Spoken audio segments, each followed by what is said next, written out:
الحمد للہ رب العالمین والصلاة والسلام علی سید المرسلین اما بعد فاعوذ باللہ من الشیطان الرجیم بسم اللہ الرحمن الرحیم الصلاة والسلام علیک یا رسول اللہ وعلی آلک واصحابک یا حبیب اللہ الصلاة والسلام علیک یا نبی اللہ وعلی آلک واصحابک یا نور اللہ۔ میٹھے میٹھے اسلامی بھائیوں اور مدنی چینل کے ناظرین، سلسلہ ہے ایک قصہ ہے قرآن سے۔ قرآن ہے میرا رہنما، قرآن شفا ہے، نور ہے قرآن، جلا دل کی میرا قرآن، رضا رب کی میرا قرآن، قرآن قرآن۔ آج کس قصے کی بات ہونی ہے؟ میٹھے میٹھے اسلامی بھائیو، آج تخلیق آدم علیہ نبینا علیہ الصلوۃ والسلام پر انشاءاللہ مدنی پھول حاصل کریں گے۔ حضرت آدم علیہ الصلوۃ والسلام کی نہ ماں ہے نہ باپ، بلکہ اللہ تعالیٰ نے ان کو مٹی سے بنایا ہے۔ چنانچہ روایت ہے کہ جب خداوند قدوس عز و جل نے آپ کو پیدا کرنے کا ارادہ فرمایا تو حضرت اسرائیل علیہ السلام کو حکم دیا کہ زمین سے ایک مٹھی مٹی لائیں۔ حکم خداوندی عز و جل کے مطابق حضرت اسرائیل علیہ السلام نے آسمان سے اتر کر زمین سے ایک مٹھی مٹی اٹھائی تو پوری روئے زمین کی اوپری پرت جو ہے وہ چھلکے کی مانند اتر کر آپ کی مٹھی میں آ گئی، جس میں 60 رنگوں اور مختلف کیفیتوں والی مٹیاں تھیں، یعنی سفید و سیاہ، سرخ و زرد رنگوں والی، اور نرم و سخت، شیریں اور تلخ، نمکین و پھیکی، ان تمام کیفیتوں والی مٹیاں اس میں موجود تھیں۔ پھر اس مٹی کو مختلف پانیوں سے گوندنے کا حکم فرمایا۔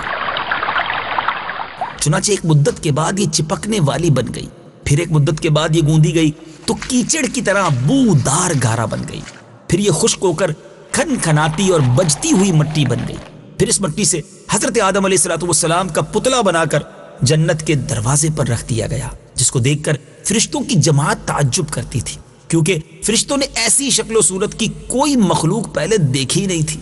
پھر اللہ تعالیٰ نے اس پتلے میں روح کو داخل ہونے کا حکم فرمایا۔ چنانچہ روح داخل ہو کر جب آپ کے نتنوں میں پہنچی تو آپ کو چھینک آئی، اور جب روح زبان تک پہنچی تو آپ نے سب سے پہلا لفظ جو زبان سے ادا کیا الحمدللہ آپ نے پڑھا۔ سبحان اللہ، آج ہم چھینکتے ہیں، الحمدللہ کہتے ہیں، تو جواب میں دوسرے مسلمانوں کے لیے حکم ہے کہ جنہوں نے سنا وہ یرحمک اللہ کہیں۔ حضرت آدم علیہ نبینا علیہ الصلوۃ والسلام نے جب چھینک کے بعد الحمدللہ کہا تو رب نے ارشاد فرمایا یرحمک اللہ، یعنی اللہ تعالیٰ تم پر رحمت فرمائے۔ اے ابو محمد یعنی آدم، میں نے تجھ کو اپنی حمد کے لیے ہی بنایا ہے۔ پھر رفتہ رفتہ پورے بدن میں روح پہنچی اور آپ زندہ ہو کر اٹھ کھڑے ہوئے۔ ترمذی اور ابو داؤد شریف کی حدیث میں ہے کہ حضرت آدم علیہ الصلوۃ والسلام جس مٹی سے آپ کو بنایا گیا، چونکہ وہ مختلف رنگوں اور مختلف کیفیتوں کی مٹیوں کا مجموعہ تھی، اسی لیے آپ کی اولاد یعنی انسانوں میں مختلف رنگوں اور قسم قسم کے مزاجوں والے لوگ ہو گئے۔ یہ بڑی زبردست معلومات ہے اس حدیث میں۔ آپ افریقہ جائیں تو وہاں کالی چمڑی والے لوگ نظر آتے ہیں، یورپ جائیں تو وہاں پر گولڈن بال والے لوگ نظر آتے ہیں، سفید چمڑی والے لوگ نظر آتے ہیں، ایشیائی ممالک میں آئے تو مٹیالے رنگ والے، سانولے رنگ والے لوگ ہوتے ہیں۔ گویا حضرت آدم علیہ الصلوۃ والسلام کی اولاد میں مزاج بھی مختلف ہیں، رنگ بھی مختلف ہیں، اور یہ وجہ ہے جب حضرت آدم علیہ الصلوۃ والسلام کی تخلیق کی جا رہی تھی تو مختلف کیفیتوں والی مٹی جو ہے آپ کی جو تخلیق ہے اس میں استعمال ہوئی۔ قرآن مجید میں بار بار اس مضمون کا بیان کیا گیا کہ حضرت آدم علیہ الصلوۃ والسلام کی تخلیق مٹی سے ہوئی۔ چنانچہ سورہ آل عمران میں رب ارشاد فرماتا ہے ان مثل عیسی عند اللہ کمثل آدم خلقه من تراب ثم قال له كن فيكون۔ ترجمہ، بے شک عیسیٰ کی مثال اللہ کے نزدیک آدم کی طرح ہے، جسے اللہ نے مٹی سے بنایا، پھر اسے فرمایا ہو جا تو وہ فوراً ہو گیا۔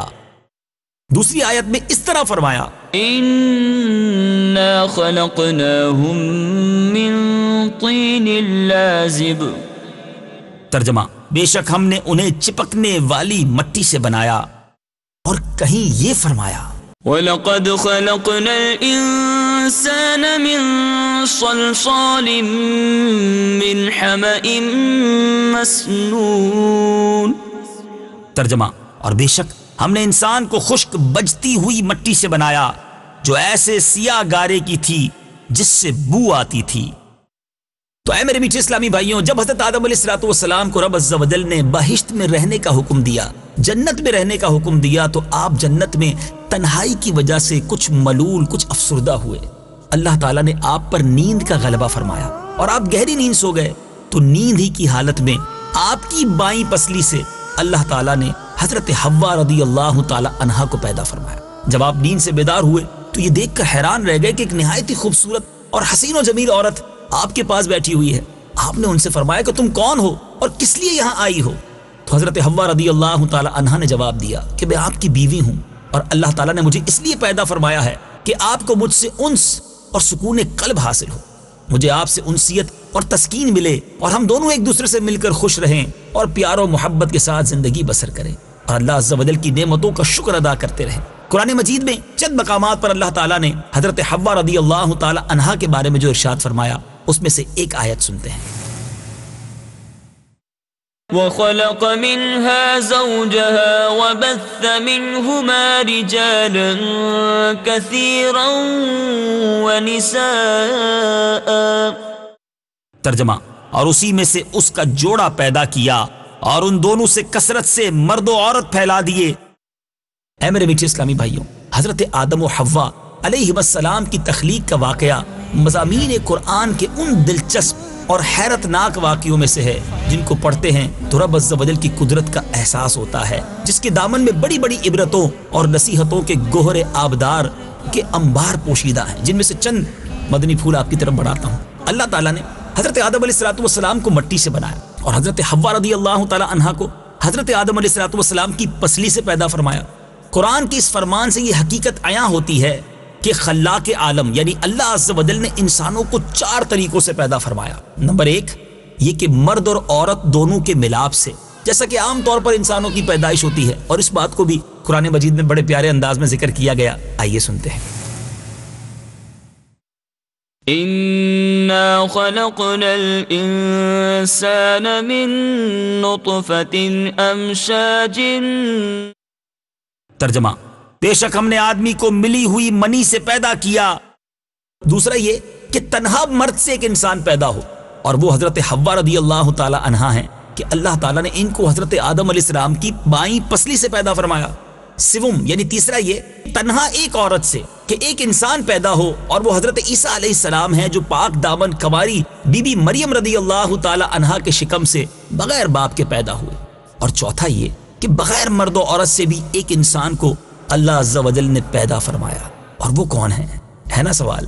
وہ خود حضرت آدم علیہ السلام ہیں جن کو اللہ تعالیٰ نے مٹی سے بنایا۔ اور ان واقعات سے بہت پیارے پیارے مدنی پھول علماء نے ہمارے لیے چنے ہیں۔ آئیے آپ بھی اپنے دل کے مدنی گلدستے میں سجاتے جائیے کہ اللہ عز و جل ایسا قادر، قیوم اور خلاق ہے کہ انسانوں کو کسی ایک خاص طریقے ہی سے پیدا فرمانے کا پابند نہیں، بلکہ وہ ایسی عظیم قدرت والا ہے کہ وہ جس طرح چاہے انسانوں کو پیدا فرما دے۔ چنانچہ مذکورہ بالا آپ نے جو 4 طریقے سنے، اس سے اللہ تعالیٰ نے انسانوں کو پیدا فرمایا، جو اس کی قدرت، حکمت اور اس کی عظیم و شان خلاقیت کا نشان اعظم ہے۔ اور یہاں ان 4 طریقوں سے پیدا کرنے کے حوالے سے میرے میٹھے اسلامی بھائیوں علماء نے بڑی پیاری بحث بھی کی ہے، وہ انشاءاللہ آگے عرض کرتا ہوں۔ سبحان اللہ، اللہ تبارک و تعالیٰ کی شان خالقیت کی عظمت کا کیا کہنا، جس خلاق عالم نے کرسی اور عرش، لوح و قلم اور زمین و آسمان کو کن فرما کر موجود فرما دیا، اس کی قدرت کاملہ اور حکمت بالغہ کے حضور خلقت انسانی کی بھلا کیا حیثیت اور حقیقت ہے۔ لیکن اس میں بھی کوئی شک نہیں کہ تخلیق انسان کی کریٹیوٹی جو ہے، انسان کی جو کریشن ہے، اس قادر مطلق کا وہ تخلیقی شاہکار ہے کہ کائنات عالم میں اس کی کوئی مثال نہیں، کیونکہ وجود انسان عالم خلق کی تمام مخلوقات کے نمونوں کا ایک جامع مرکب ہے۔ اللہ اکبر، کیا خوب ارشاد فرمایا مولا کائنات مولا علی کرم اللہ تعالی وجہ الکریم نے۔ ایک شعر ہے جس کا ترجمہ ہے، اے انسان کیا تو یہ گمان کرتا ہے کہ تو ایک چھوٹا سا جسم ہے، حالانکہ تیری عظمت کا یہ حال ہے کہ تیرے اندر عالم اکبر سمٹا ہوا ہے۔ ممکن تھا کوئی یہ خیال کرتا کہ اگر ہم مردوں کی جماعت نہ ہوتی تو تنہا عورتوں سے کوئی انسان کیسے پیدا ہو سکتا تھا۔ اس طرح ممکن تھا کہ عورتوں کو یہ گمان ہوتا کہ اگر ہم عورتیں نہ ہوتی تو تنہا مردوں سے کوئی انسان پیدا نہ ہو سکتا۔ اسی طرح ممکن تھا کہ عورت و مرد دونوں مل کر سوچتے کہ اگر ہم مردوں عورتوں کا وجود نہ ہوتا تو کوئی انسان پیدا ہی نہیں ہو سکتا تھا۔ تو اللہ عز و جل نے چاروں طریقوں سے انسان کو پیدا فرما کر عورتوں مردوں دونوں کا منہ بند کر دیا کہ دیکھ لو ہم ایسے قادر و قیوم ہیں کہ حضرت حوا کو تنہا مرد سے یعنی حضرت آدم علیہ السلام کی پسلی سے پیدا فرما دیا. لہٰذا اے عورتوں تم یہ گمان مت رکھو کہ اگر عورتیں نہ ہوتی تو کوئی انسان پیدا نہ ہوتا. اسی طرح حضرت عیسیٰ علیہ السلام کو تنہا عورت کے شکم سے بغیر مرد کے پیدا فرما کر مردوں کو تنبیہ فرما دی کہ اے مردوں تم یہ ناز نہ کرو کہ اگر تم نہ ہوتے تو انسانوں کی پیدائش نہیں ہو سکتی تھی. دیکھ لو ہم نے حضرت عیسیٰ علیہ السلام کو تنہا عورت کے شکم سے بغیر مرد کے پیدا فرما دیا اور حضرت آدم علیہ السلام کو بغیر مرد و عورت کے مٹی سے پیدا فرما کر عورتوں اور مردوں ان سب کا یوں سمجھیے کہ منہ بند کر دیا گیا کہ رب کیسا عظیم قادر ہے. اپنے دل میں بھی کبھی یہ خیال نہ لانا کہ ہم دونوں نہ ہوتے تو انسانوں کی جماعت پیدا نہیں ہو سکتی تھی. دیکھ لو حضرت آدم علیہ السلام کے نہ باپ ہے نہ ماں بلکہ ہم نے ان کو مٹی سے پیدا فرمایا. سبحان اللہ سبحان اللہ. سچ فرمایا میرے رب عز و جل نے. قل اللہ خالق کل شیء وهو الواحد القہار. ترجمہ تم فرماؤ اللہ ہر شے کا خالق ہے اور وہ اکیلا سب پر غالب ہے. وہ جس کو چاہے اور جیسے چاہے اور جب چاہے پیدا فرما دیتا ہے.